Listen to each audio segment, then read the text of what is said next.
Nasaan na nga ba si Ombudsman Boying Rimulya? Maraming naghahanap sa kanya kasi netong nakaraan bago magbagong taon, ang ingay niya.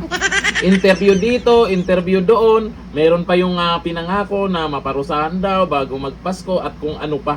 Pero ngayon, tahimik na. Sa balitang to, may mga nag-comment ang sabi, nakarma na. May mga nagsabi din na iba, Kara David wish daw ay matutupad na.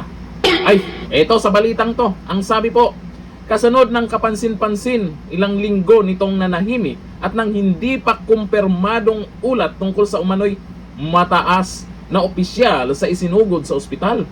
Nanawagan ngayon ang maraming Pilipino ng malinaw at opisyal na update hinggil sa kalagayan ni Boying Rimulya. Bakit tahimik sila? Ang ingay na ngayon sa social media, pinaghahanap na siya. Sa social media, paulit-ulit na binabanggit ng mga netizens ang biglaang pagkawala ng ombudsman sa media spotlight. Para sa marami, hindi ito pangkaraniwan. Lalo't kilala si Rimulya bilang isang opisyal na mahilig humarap sa press conference, nagbibigay ng panayam at aktibong nakikibahagi sa mga diskurso. Dahil sa kawalan ng presensya at opisyal na paliwanag, lalo pang lumalakas ang spekulasyon. Hanggang sa ngayon, wala pang inilalabas na opisyal na pahayag mula sa Office of the Ombudsman tungkol sa mga kumakalat na ulat. Ang kawalan ng malinaw na komunikasyon ang siyang nagpapalakas sa panawagan ng publiko para sa transparency. Aba kasi siyempre, totoo po itong mga kumakalat na balita na isinugod siya sa ospital at hindi natin alam kung kaya pa niya yung trabaho niya, dapat palitan.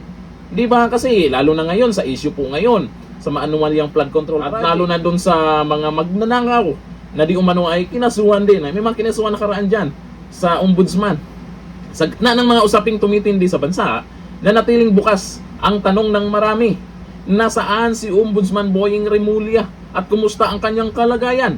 O yung mga naghahanap lang naman ay concern lang kung nasaan nga ba siya, kasi na itong nakaraan ay talagang kahit saang balita andun siya. Parang excited na rin yung mga loyalista nga doon sa mga sinasabing mananagot na, may makukulong na, may kinasuhan na. Pero 2026 biglang tumahimik ka. Nangyari. Kaya kumakalat po ngayon itong mga napabalitang siya yung nasa ospital. O dito din po sa Music OPM ay may post din po tungkol kay Boying Rimulya. Ay, tingnan nyo naman yung itsura, naka black and white pa. O ang sabi po sa post nila, may bali-balita na sinugod sa ospital si Boying Rimulya. Ano ang dalangin mo para sa kanya? Ay, comment tayo dyan. Anong gusto nyong dalangin para sa kanya? Siyempre, alam nyo naman, pag mga Pinoy, pag may ganyan, nakilalang tao, tapos ganito ang nangyari, ipagdadasal po natin yan. Karapat dapat ba siyang pasalamatan sa kanyang ambag sa bansa? Wala pang opisyal na detalye mula sa kanyang pamilya o tanggapan hinggil sa kanyang kasalukuyang kondisyon, kahit patuloy ang panawagan ng marami para sa malinaw at tamang impormasyon. Sa gitna ng mga ulat, ano ang dalangin mo para sa kanya?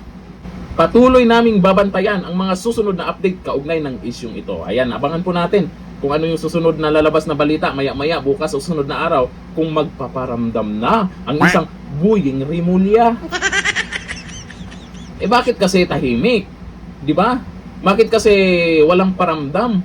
Baka na-busy lang nung bagong taon. Nabuha naman kayo. Magbasa tayo ng komento kung ano yung naging reaksyon nila dito sa pananahimik, bigla at balibalita na si Boying Rimulya yung isinugod sa ospital. O ayon po dito kay Mars Diulam II, bakit ayaw nila malaman ng taong bayan ang totoong kalagayan ni Boying? Ayaw ba nila na ipagdasal ng taong bayan? Ang tanong, ano bang ipagdasal nyo kay Boying Rimulya? Pwede kayong mag-comment dyan, baka makarating pa sa kanya.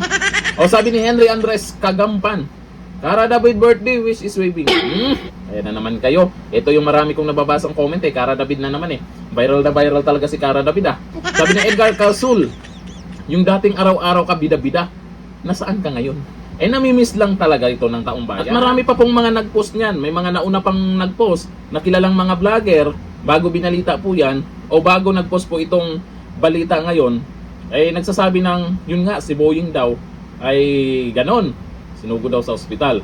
Kung ano man yung katotohanan, ipagdasal na lang po natin siya. Ipagdasal po natin si Boying Rimulya. Pero depende sa inyo kung ano ang laman ng idadasal nyo. Hanggang dito na lang. Thank you. Bye-bye.